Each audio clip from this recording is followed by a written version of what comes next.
Olá pessoal, bem-vindos ao canal Estratégia Política. Meu nome é Luiz Fernando e hoje nós vamos falar de uma notícia que está pegando no hype hoje.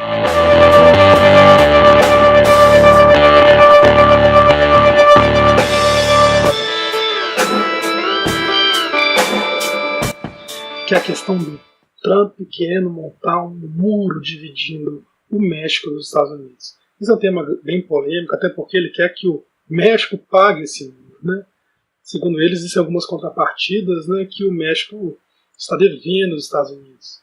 E é um assunto muito complexo e que hoje resultou no cancelamento de algumas agendas que o México tinha nos Estados Unidos. Ou seja, até a própria diplomacia ficou afetada. E segundo algumas pessoas, alguns analistas de mercado estão dizendo que é a pior crise que os Estados Unidos já viveu com o México. Agora eu queria fazer só uma análise, botar um pingo no i, sobre essa cultura nacionalista, porque essa cultura nacionalista ela é muito complicada, porque você imagina que eles criam uma abstração de que eles são uma superpotência inabalável, e eles vivem nesse mundo abstraído deles, não conseguem enxergar o que está por fora, né? O mundo já mudou, o mundo está muito diferente. Então não dá para você ter esse sentimento que eles têm hoje de economia sobreprotetora, no caso. Você já sabe que isso não funciona. O Brasil mesmo, em 2008, a gente viveu um cerco, né? A gente teve uma economia extremamente travada de não poder exportar para a União Europeia e para outros países. Até o próprio governo americano fez algumas restrições na importação de soja. Então, assim, a gente viveu uma série de restrições na parte de exportação, que é mais ou menos o que o governo americano está ameaçando fazer com o México, né? E também com as empresas americanas que produzem no exterior e depois exportam para o governo americano. Quem não viu essa parte, eles estão querendo obrigar as empresas americanas que produzem na China a serem obrigadas a produzirem no mercado americano, caso queiram continuar vendendo no mercado americano. Isso é uma medida extremamente protecionista e ela é uma extrema esquerda estranha, né? No caso que tem assustado muita gente. Agora, no Brasil, quando a gente viveu isso, a primeira coisa que a gente fez foi procurar novos mercados. Então, o Brasil, que tinha a economia concentrada em exportar para os Estados Unidos e para a União Europeia, o que o Brasil fez? Se virou para a Ásia. Quando o Brasil se virou para a Ásia, a gente entrou no BRICS, fortaleceu o Mercosul, e o primeiro reflexo disso foi que em 2013, o BRICS já fortalecido, né, a China, a Índia, a Rússia, já formavam um mercado, um poder de compra muito maior do que a própria União Europeia. E em 2013, inclusive, era maior do que o próprio Estados Unidos. Ou seja, você tem mercados muito maiores que você pode seguir sem necessidade de ficar nessa negociação bilateral.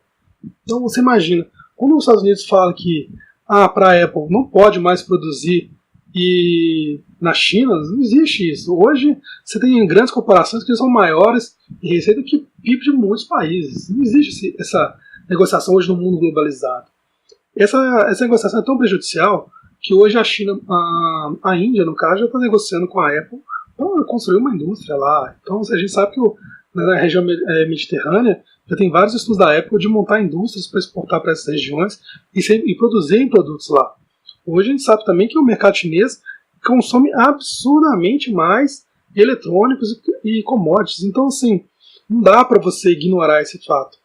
Agora, por mais que você queira talvez gerar emprego e diminuir algumas taxas, essa reação dele é muito perigosa quando você pensa que, a partir do momento que fica mais difícil vender para os Estados Unidos, né, a primeira coisa que as empresas vão procurar é vender para outros países mais fáceis. E quando a gente fala no caso de nações, né, a gente está falando, por exemplo, do México, a gente entende que, já que a negociação com os Estados Unidos fica difícil, é muito provável que o México entre no BRICS, ou talvez uma relação mais íntima com o Mercosul, que vai compensar muito mais do que você ficar com essas relações dificultadas. Aí o que acontece? A partir do momento que eu começo a parar de exportar para os Estados Unidos, os produtos lá ficam mais caros. Porque você imagina que, por exemplo, dar um exemplo, o Vale do Silício, que consome manganês, silício, nióbio, vários outros produtos e vários outros insumos que vêm de outros países, para montarem uma tecnologia de ponta que eles cobram um preço astronômico, né? A partir do momento que fica difícil vender para os Estados Unidos, eu vou começar a cobrar mais caro para lá, porque não está compensando. Então, A partir desse momento, as empresas de lá vão ter que elevar os seus custos, elevar seus preços e começar a vender produtos mais caros. Então, assim, é uma reação assim, tão conhecida, uma lei simples de demanda e oferta, que a partir do momento que a oferta diminui, né, eu vou ter que aumentar meus custos, né, porque aumentar o preço do meu produto. Porque eu vou ter que pagar mais caro pelas coisas e vou tornar as empresas americanas menos competitivas. Então, não existe a questão de falar assim, eu vou dificultar as importações.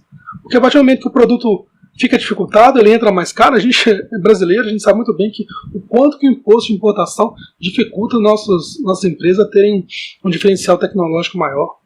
Os Estados Unidos, na verdade, está querendo voltar no tempo e querer ficar igual uma Coreia do Norte, por exemplo, toda fechada e amada, mas sem comunicação com o mundo externo. E no mundo de hoje não se permite vacina, não se permite erros, então não adianta idolatrar essas falsas abstrações que estão agindo tal qual os comunistas de Lenin, Stalin, vendendo uma falsa ideia que no mundo que eles sonhavam e que na prática a gente viu que foi totalmente contrário do que eles disseram, né?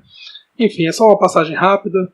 Quem gostou pode curtir aqui embaixo, vou colocar os links das redes sociais, tem o Twitter, o Facebook, e vão haver mais vídeos como esse.